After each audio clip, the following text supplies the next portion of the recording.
Hey, beautiful ones. So I'm here for another new moon forecast as I sit out looking at the grey sky. Do you know, I don't mind a grey sky. I know everyone, it gets them down, but it's all about how you respond to things, right? You could go, oh, it's a bad day because it's grey, or you can embrace the day and go, I'm going to choose to have the best day ever. Anyway, that is a practice that I am adopting at the moment. So we will get into the new moon forecast. So we have a new moon happening in Sagittarius, the archer, the centaur, the one that is, you know, firing its bow and arrow into the sky, reaching far, this bigger picture thinking. This is the realm of Sagittarius. And it's happening at 1:43 a.m. That's GMT time in the UK at 28 degrees and 24 seconds. So this is a little bit off my all my planets in Sag because I have a lot going on in Sagittarius.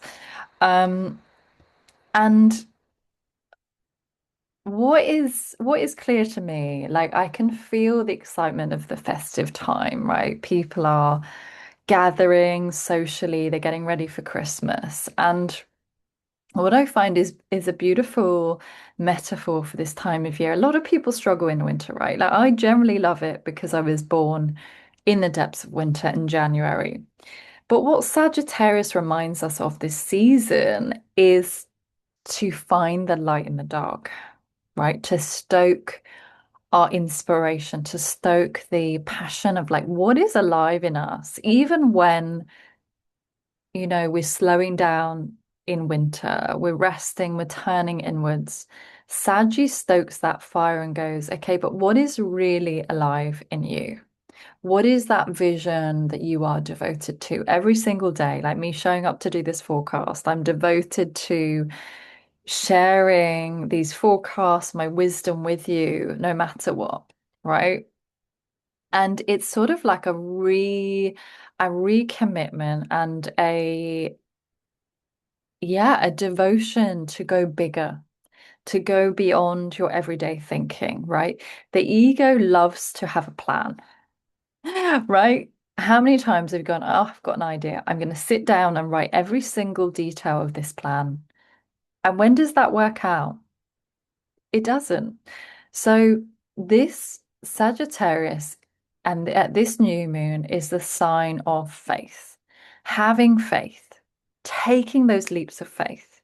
When you feel that burning excitement and passion within you, it's going, right, I'm going to follow that passion no matter what.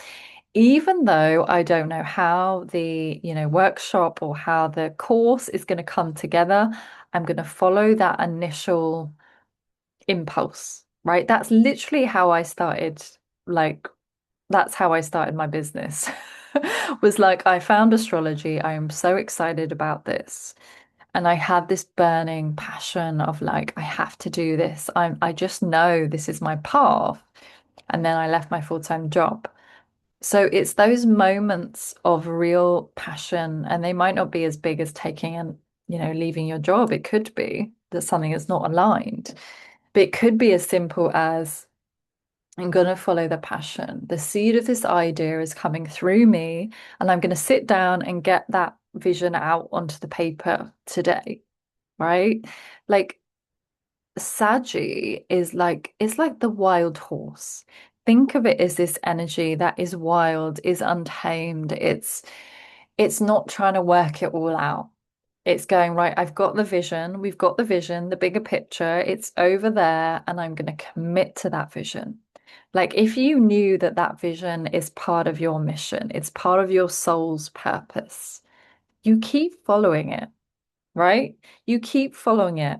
And this is the energy of, being okay in the unknown, having that faith, stepping into the unknown no matter what. This is really the message of this new moon.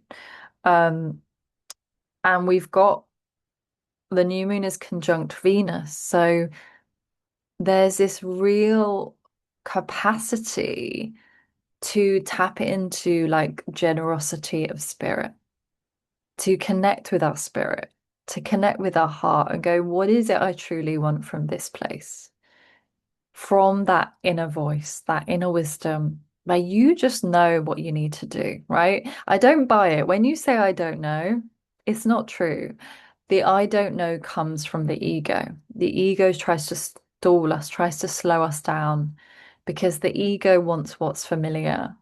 So you creating a workshop or a course that you've never put out there before, your ego is going to try and sabotage that in I don't know, I'll do it later, I'll do it next week. But it's your job to stay aligned with that burning passion within you. Could be a small feeling. Passion isn't always like big and expansive, but that seed of light, excitement that was is within you and acting on that every single day. That is really, I talked about this yesterday, but that is really part of being authentic. I think authentic is not just who we are as, who you are as an individual. It's like how are you showing up to life? What actions are you taking? Because when you fully commit to that vision in this very Sagittarian, um, having faith, that's when doors open. That's when the right people see you and you become magnetic because you're not getting trapped in your victim stories, which is what the ego wants to do. And it's not, it's still having compassion because we all have an ego. But this is like, okay, I really have this vision. I'm scared. It's okay to be scared. It's okay to have resistance. It's completely normal as a human being. But your job is to find tools and practices that can help you overcome that resistance. When your ego's like, no, no, we're not doing this. Be with the fear and find the way to move through the resistance. Um, so there's a real generosity of spirit here that is supporting us with our visions. Um, and there's also at this new moon, there's a real learning around things that might shake you up,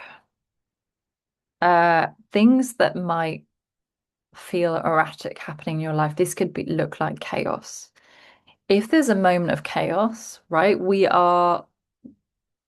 most creative people are very chaotic, but generally as humans, we have a chaotic side, right? And if you haven't got a chaotic side, you're probably suppressing it. But that chaotic side has a voice. The voice of chaos wants to explore, it wants to expand. So there's this aspect of actually learning through chaos, learning through something that shakes you up and kind of activates you, and learning the lesson through that shake-up, right? And it could be related to something that shakes you up where you don't feel safe. And this could relate to money or like your physical environment, something security on a material level. Something shakes you up. Maybe there's not enough money in the bank for the bill that you have to pay. It's how you respond to that, like who are you when the chaos lands? Who are you when turmoil arrives? And it's really coming back to your vision, even in those difficult times. That's even more important. How do you respond when you feel triggered, when you feel activated? And there's a real lesson of actually just embracing the chaos, being with the chaos, not going, I'm wrong because I'm in chaos, I'm in turmoil, but acknowledging it and going, okay, that's part of being human. There's actually clarity in this. And if you can find, you find the clarity, you keep moving, keep taking messy action. That's what I'm always telling my clients to do. And and then there's also a learning with like broadening our horizons. So this fire energy of Sagittarius is like, right, I'm not thinking about the plan. I'm impulsively taking action. I'm spontaneous in my action. And then we've got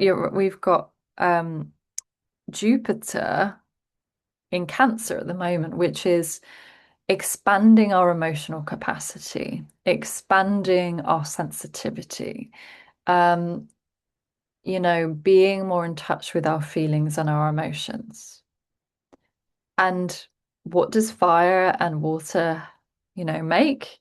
Make steam. So if you can think of this energy of steam, if the fire goes too much, it burns out. Anyone with dominant Saggy energy or any fire energy in you, I see it time and time again. Fire people burn out because they've got this well of energy, but they almost don't know how to slow down. And this aspect of this new moon in a quincunx to Jupiter is there is a learning between going after the bigger vision, committing to the bigger vision, but also not getting blasé, also trusting your feelings in that, can't get my words out today, but in that path to your bigger vision. It's like, how do you really feel? It's almost like a message to not bypass the difficult emotions. Saggy can blunder forwards. The shadow is that blind faith. It's like, I'm going to do it no matter what. But sometimes we need to come back to admit that we're scared, we're afraid, we feel shame around this thing and acknowledge the emotion. So there's a real learning of being able to follow that vision and also feel your feelings and sit with them. Because when we don't, that's when they get suppressed and they start controlling us. And that's how I see so many people stall on their ideas because the fear is so intense that they're terrified of the thing not working out. They're terrified of putting a workshop out and getting zero signups or the course having zero people signed up. Like I've done it and I keep doing it, particularly this year, I'm standing up in a whole nother way and I'm taking those unconditional actions. I'm not focused on the end result. I'm focused on my vision, but I'm okay. I've had, zero signups for things. I'm still okay. It's what you make things mean. It's part of the trial and error of this creative path. Um, and then there's this beautiful aspect, which, well, sounds there is a challenge there, but the Saturn is in a trine with Jupiter. So there is this dynamic of constriction and expansion. And what that means is it's almost like we need to feel constricted in life to expand, right? We need to have the friction to grow. It's almost like, I think it's a Greek source, somebody says about, I always forget these things. The ancient philosophers said about having a stone in your shoe. And it's really uncomfortable, but that is that reminder that you literally need the discomfort to grow. You need the conflict to grow and expand. So, seeing any conflict you're experiencing in your life as medicine, what is the medicine that this conflict can give you? What's the lesson here? And through that, you're going to grow exponentially because you've recognized it. So, this is actually a really supportive energy at this new moon, helping us see the challenges and kind of unhook from our victim self and go, yeah, I'm empowered. Like it's okay to have the challenges. It's okay to move through them. And what does it teach you in the process? Um, and then yeah, there's a lot of fire energy. Like whenever there's fire, it's like it's taking action. It's just getting out of your own way and following that spark of aliveness. And what's really helpful with astrology is finding out like what elements you're dominant in because it does help you understand how you navigate life, how your being is in everyday life. Like I did this calculation the other day and I'm like a spot on exactly the same number. I got earth and fire tied. So there's this part of me that's really practical and really I like structure. If I've got a vision, I like some sort of structure. But the fire in me is like, right, just do it. Like I feel inspired, just record that video. Just study do the thing. Like here, wasn't necessarily planning to record this today, but I was like, right, I'm feeling the inspiration, just do it. So this fire energy is helping to motivate you and bring that vision to the surface and help you see that direction that you want to move in. So much in life we can drift, and we drift because we don't own our true desires. We don't think we're allowed to have those things. And once you start taking up space and asking for what you desire, life will deliver it twofold in ways that you can't imagine, right? So know that this is an invitation to fully own your vision, to to claim those desires, claim those, creations that you want to bring into the world, whether that's a workshop, a retreat, whatever it is. This is the time to move on it. I mean, it's always the time to move on it every single day, but particularly if you've been feeling stuck, this is going to shake things up for you so that you can recommit to that vision. And instead of faffing about, it's just like get on with it and just move on that vision. You don't have to know all the steps. When your ego's like, I don't know, and it freaks out, it's like, okay, what's the next obvious step I can take? And that's all you have to do. And then you've done that. What's the next step? That's all you have to do. We make it so complicated for ourselves as humans, right? We just need to keep asking that question. Um, and there's also this Pluto trine uh Uranus is like if we've been in like a powerless state, things are going to shake us up. So it's like acknowledging where are you in your true power, and when do you go into that powerless state? And when I say powerless state, like that victim self where your ego's like, no, we can't do that. No, I'm not qualified enough. Like, no, I don't know what I'm doing. All those stories you tell yourself, this is an opportunity to ground back into your power and go, I am powerful. This vision is in me for a reason, and to go after it. This is like the energy of the creative genius, Einstein that's there in the background, getting all the parts together, following intuition. Following intuition, those nudges you receive, and just getting clear, like how do you receive your intuition? Like literally this transmission right here, if you journaled on all the things I've said in here, like life will shift so quick. Like I'm giving you so many powerful questions and practices to do. Because through when you're in your power, that's when you transform, that's when you step into your creative genius. And there's a real sense of authority at this time, is really owning who you are, owning the knowledge, owning the wisdom that you have in your community, in those groups that you're part of, and sharing that wisdom unapologetically, being bolder with your wisdom. So that's what I have for you. If you want to dive deeper and understand your own elemental basis, then you can book an astrology reading with me. And I have some juicy offerings coming up to support you through the winter months. So I will leave, there is the Mystic Cave, which is some beautiful online ritual spaces for you to experience that deep renewal. I will leave the details in the video below. And yeah, I love hearing from you guys. Like, what is surfacing for you now? What do you feel so excited about? What idea do you feel so excited about? Commit to it. Share it with me in the comments. And that's like your way of being accountable that you're going to act on that idea. And yeah, like use this fire to energize you and catapult you forwards. I love you guys. Bye for now.